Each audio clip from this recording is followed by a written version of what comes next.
tout le monde, nous sommes très heureux de vous retrouver dans une nouvelle vidéo. Si vous n'êtes pas inscrit sur nos chaînes, inscrivez-vous tout de suite. Et aujourd'hui, on va vous parler de notre ressenti sur le futur de Manhattan et de ses boroughs. Ça va? Tu te fais bien à l'aise? Ok, vas-y, je me... Et je voulais surtout laisser la parole à mon mari qui, lui, est à Manhattan depuis... il a grandi ici, il est né ici, donc il a surtout... une meilleure perspective de ce qu'était Manhattan avant Covid et ce qui est Manhattan maintenant. Did you ever see the city that dead before? I've lived through a lot of things in New York, and this is the single worst thing I think that's ever happened to New York, even worse than 9/11. Yeah?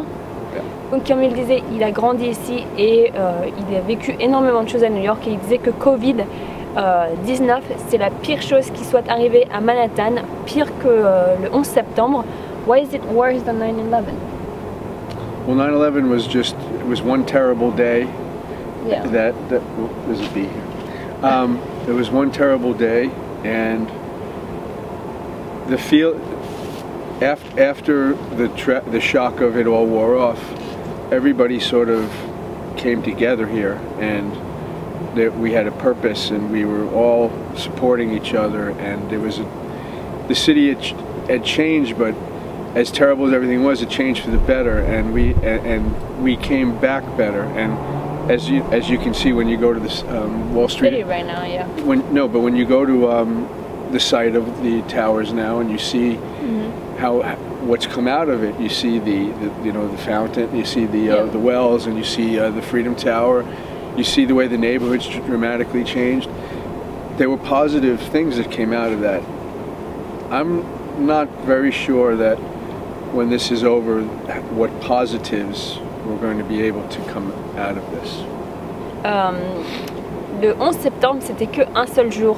C'était terrible, ça a été atroce pour les New-Yorkais, mais ça a été qu'un seul jour de drame, on va dire. Et après, tous les New-Yorkais se sont mis ensemble pour essayer de combattre le terrorisme, d'aider les uns les autres à se sortir, à trouver des gens qui étaient coincés dans les immeubles, et ils se sont vraiment entraidés. Même il le dit souvent, c'est une histoire qu'il raconte souvent, c'est que le lendemain, le même jour je crois, ou peut-être le lendemain des attaques du 11 septembre, il a voulu se rendre pour faire du bénévolat, pour essayer d'aider les familles à trouver des victimes et tout ça, et la queue était tellement longue qu'il n'a jamais pu être volontaire parce qu'en fait il y avait trop de monde.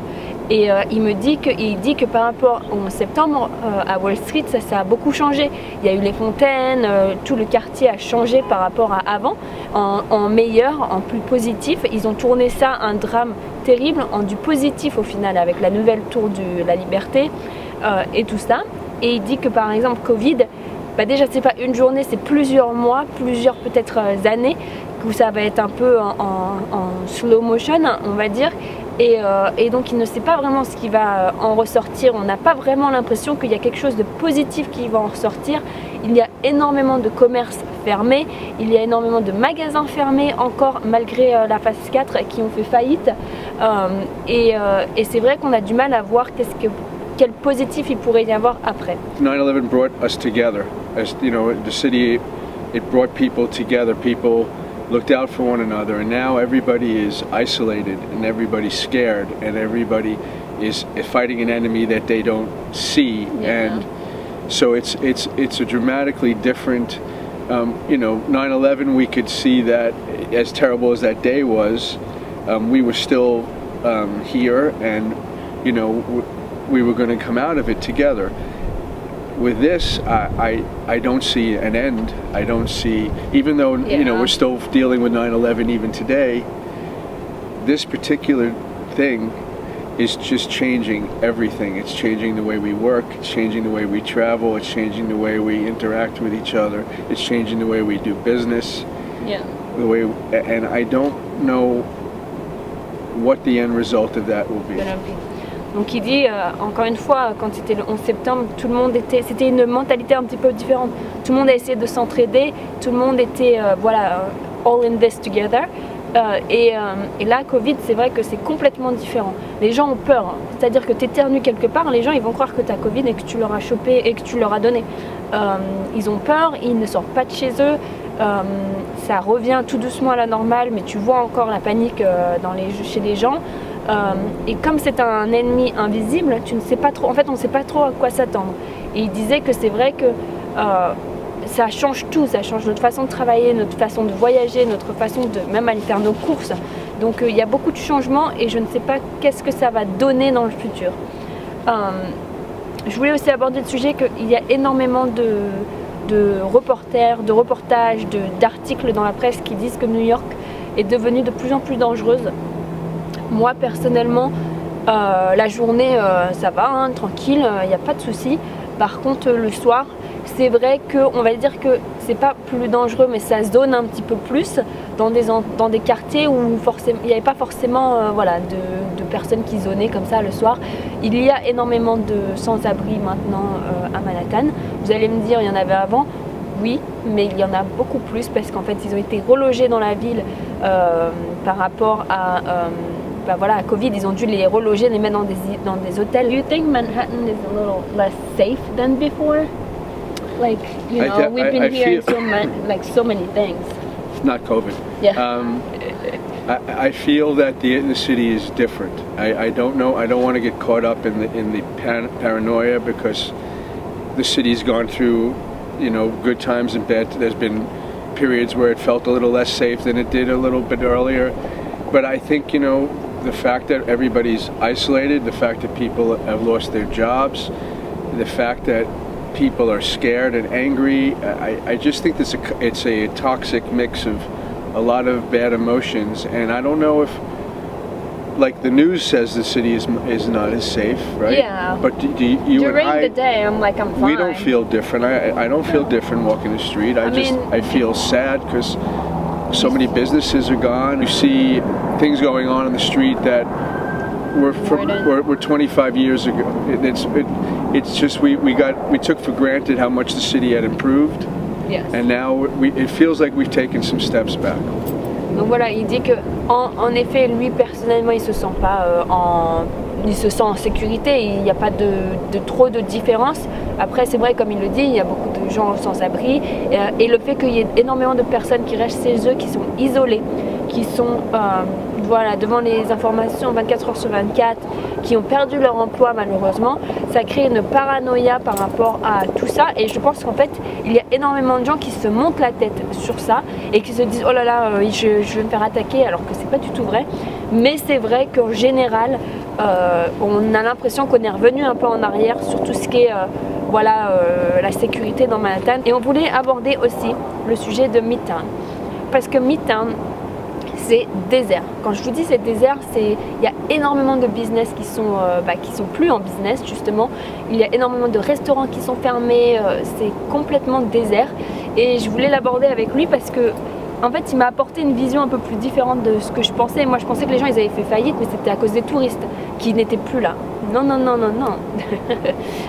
So Midtown is changing.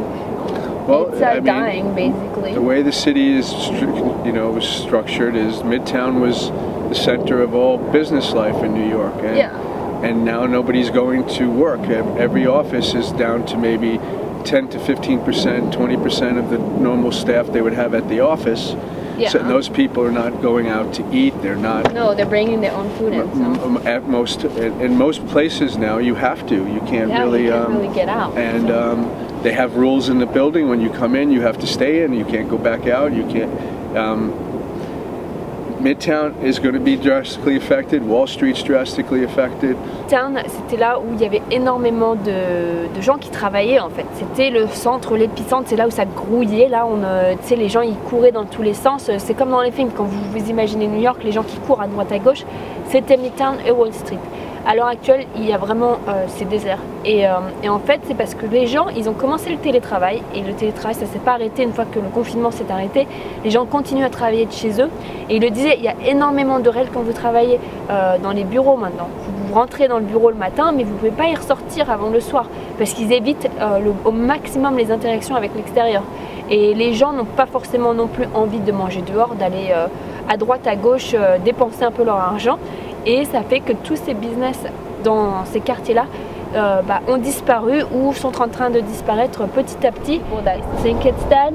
So what is your opinion on this? Well, it started a real debate, and Yeah. the article he wrote Yeah. was in response to somebody who owns a comedy club Yes. who made his opinion that the city was dead and that goodbye. And there's those of us who feel the stress of what's going on, but we also feel that there's so much more here to the city that we'll find a way to come back, and we want to hold on to that. Yeah, to that. feeling, yeah. So do I believe? I want to believe. Donc il y a un débat par rapport à est-ce que New York est mort.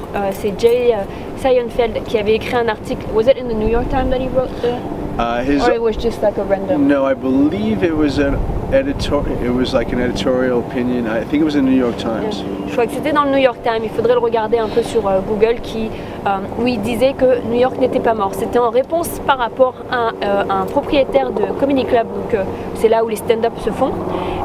Qui lui disait que New York était mort parce que voilà, c'était tout. Il n'y avait plus personne qui voulait sortir de chez eux et que New York c'était fini.